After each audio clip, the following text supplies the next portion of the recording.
So yeah, I just sat down at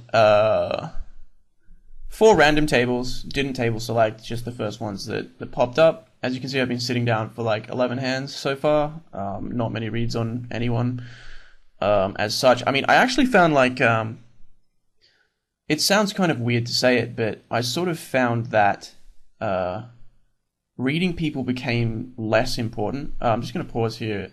This King Jack, I have really bad reverse implied odds with this hand, particularly given that although I'm like a little bit deeper with these two players, I don't want to be caught out of position with a hand that's very easily dominated post flop. I'll certainly call here later on in the session when I have a bit more of an idea of what people are doing.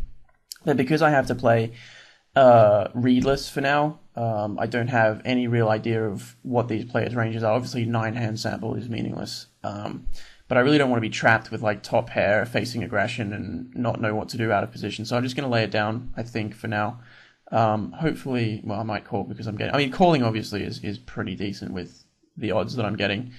So I can't actually remember what I did here. I think that both are okay, but I wouldn't really mind a fold in this situation. Looks like I'm going to go ahead and call. But yeah, no, I mean... you know, my reverse implied odds, particularly in a board like this, aren't great. This I actually remember this hand now. Because this guy bets 1 into like a $3 pot, he just gives me pretty much irresistible odds to continue. You know, I can't really fold. I decide to just peel on off, see what happens on the turn. On the turn, he bets 1 again, and again, it's just like a pretty much no-brainer call, just because he's giving me like 6-1 on a call. So, you know, I'm trying to think about like even though I'm getting like pretty decent odds on this turn, I'm still trying to think about what kind of a hand he might have. You know, because I don't want to just be drawing dead. Well, not, I mean, I don't think I'm ever really drawing dead, obviously, because I can hit the nuts. But you know, I don't want to be drawing like really slim here. So I'm thinking like getting 6-1. You know, I don't really have to. He doesn't really have to have that many worse hands in his range for me to call here. But I just want to make sure that there are some. You know, and I figure that he can have King 10. There's no reason why he can't have like King 9 of hearts, King 9 of diamonds, something like that. There's no reason he can't have like a Queen Jack, Queen 10, Queen 9.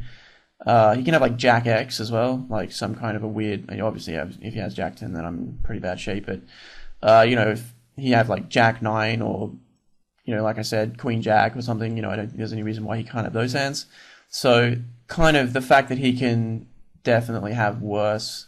Combined with my pretty ridiculous pot odds, I think makes it like a pretty like standard call.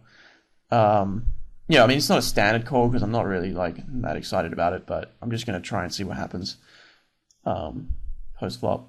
Sorry, on the river. So I do end up right now. I'm just thinking about exactly what I said. Even though I'm getting really good odds, I'm just trying to make sure that there are definitely worse hands in his range, and I decided there are worse hands in his range, so.